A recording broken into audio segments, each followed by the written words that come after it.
ఇవి తెల్లగడ్డలు. వీటిని మా మమ్మీ వాళ్ళు ఎవ్రీ ఇయర్ ఇలా తీసి పెట్టుకుంటారు పండించుకొని. 1 ఇయర్ వస్తాయండి ఇవి.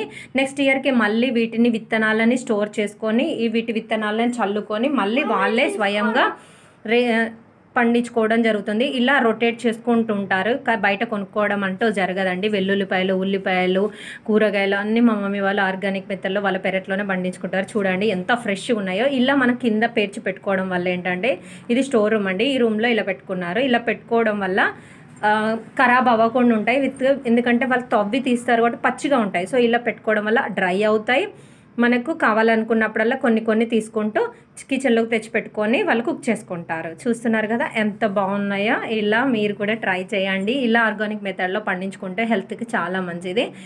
మన స్వయంగా పండించుకున్న వాటి వల్ల సంతృప్తి అనేది ఇంకా బాగుంటుంది. మా మమ్మీ వాళ్ళే మాకు కూడా కొన్ని పంపిస్తూ ఉంటారు ఇలా పండించి.